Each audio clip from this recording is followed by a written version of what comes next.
The Carolina Panthers were back in action Monday morning for training camp day 13, and I'm here to tell you all about it. Welcome to Move the Chains with JJ. If you haven't already, make sure to follow us on socials.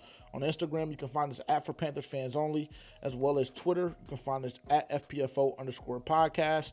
That's where we give our live updates throughout camp. More days than not, there will be videos that come out with that. Today was a little bit different just because security was so strict. However, typically, you will get those updates sporadically throughout camp via video as well as notes, etc. So you can stay in the loop even if you're not able to make it to camp on specific days. Also, go ahead and like, comment, subscribe, share with a friend, tell a friend to tell a friend, turn that bell notification on so you're notified every time we upload. Before we jump into our video and just on everything that happened today at practice, I did want to clear something up. Yesterday, I said Damian Lewis practice. As you guys can tell, I wear glasses, so my eyes played tricks on me. Damian Lewis was not at practice yesterday. Dave Canales actually talked about that in his press conference.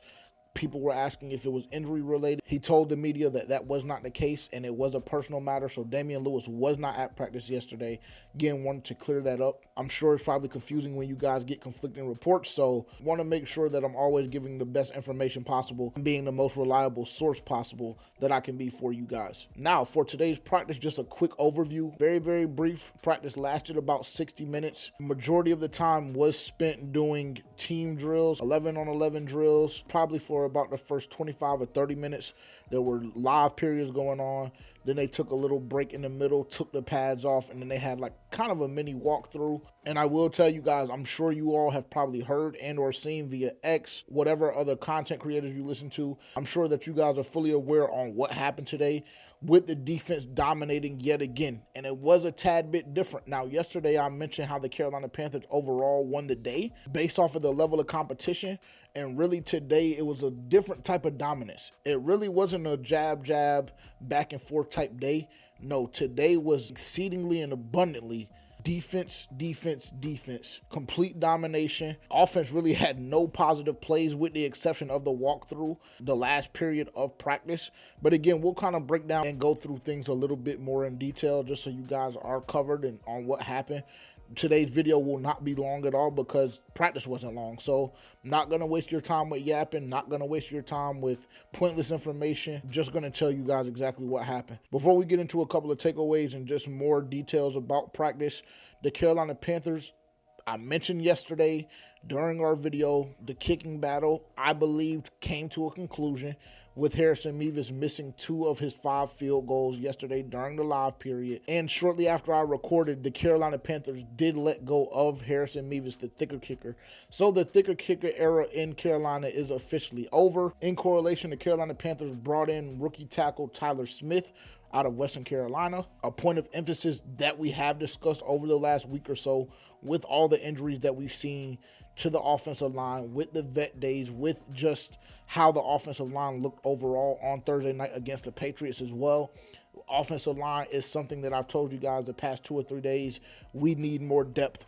We need more help. And there was no point at all at this point in the summer to continue to have Harrison Mevis on the roster with him missing the amount of field goals that he did in the 3 or 4 day span. I pretty much updated you guys every day on the kicking matchup, what was going on between Harrison Mevis and Eddie Pinheiro. The time had come for Harrison Mevis to be released, and I think this was the right move for the Carolina Panthers. Now, though today was a short practice, there were a lot of good things that we saw from a health standpoint. Tommy Tremble was out at practice today. Xavier Legette was as well. Shaq Thompson had pads on. He got a couple of live reps. So things are starting to turn around on that front, I believe. And I think a lot of the decisions that we saw being made in regards to allowing guys to practice or just going ahead and shutting them down was precautionary. And to be quite frank, I think that that was the right decision with working these guys back on a specific timetable, just so you know that they're officially ready to go when they do return. So again, a couple of guys that we've seen be absent over the last week and a half to 2 weeks of camp have begun to return. So that's definitely good news for the Carolina Panthers overall as a team, especially with the New York Jets coming in just 2 or 3 days. Now, there were some people that were out of practice today. Jadeveon Clowney, K'Lavon Chaisson, all 3 of those guys, again, were down today. They did not practice. Now, they were out there. The guys were on their respective sidelines. There weren't any individual periods today. For the most part of practice, practice, defense stayed on one side of the field, offense stayed on the other, and allowed the players that were actually on the field to do what they were doing with the live periods. Just a couple of takeaways from today overall, what I saw, etc. I want to re-emphasize the point that the defense did dominate. The defense brought the intensity. I mentioned that yesterday, how I felt like the defense were the ones to initiate it. Though the offense did respond in a positive manner yesterday, that simply was not the case with what happened today. Defense brought the intensity. Defense dominated legitimately every rep during practice today. If you see any conflicting reports, just know that simply was not the case. They started off with a heavy emphasis on run installation as well as just getting that run game activated. The defense dominated there. Now, during that period, there were a couple of play actions here and there from Bryce Young. Check down routes going to JT Sanders, going to Jonathan Mingo, etc. So that was the positive. But all in all, those plays in totality probably gained about 20 to 21 yards. And again, that was like the first 3 or 4 reps of practice during kind of that run period. But when the team went live, it was complete and utter domination from the defense.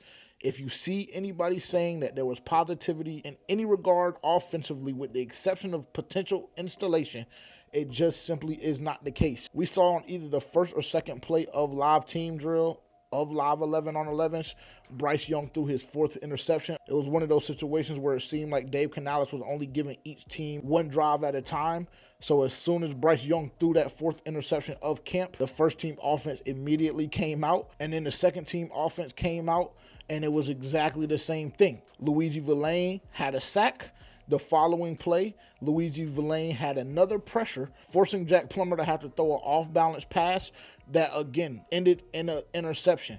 So anything that you hear or see, just know offense did not have a good day at all today, and everything that was positive that came from camp today was simply based off of the performance of the defense. Now, for me personally, this isn't a situation where I'm going to panic or where I'm going to act like our offense is just totally horrible, because I do not believe that that's the case. However, I will say that there is a tad bit of a cause for pause. We saw Lamar Jackson running with the first team today. Wasn't 100% sure where Dane Jackson was.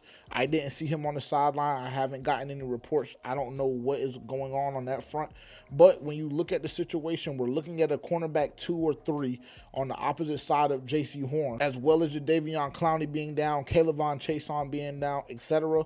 And the offense still struggled. Again, not a means to panic, not a means to overreact, not a means to go out of your way and start bashing Bryce Young, because that's not what time it is.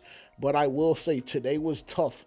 Today was tough for the offense. Everybody on the team stayed after to get additional work, but the offense specifically were running gassers at the end of practice. So that kind of puts it into perspective with how bad and sloppy and how messy this offense looked overall today. I will say, by far, heavy emphasis on this. I want to make sure that I'm relaying the news to you guys as honest and detailed as possible. Today, by far, the worst day that the offense has had over the duration of training camp. By far. By far. There's no day that could even amount to what I saw today from the offensive side of the football. Now, as a fan that does believe it is extremely important to have a solid defense in order to contribute to complementary football, I absolutely love what I saw on the defensive end of the football today. We saw the emergence of a safety today that we haven't talked about at all on Move the Chains. I really haven't heard his name at all throughout training camp, Damani Richardson. We talked about the interceptions that were thrown by Bryce Young as well as Jack Plummer.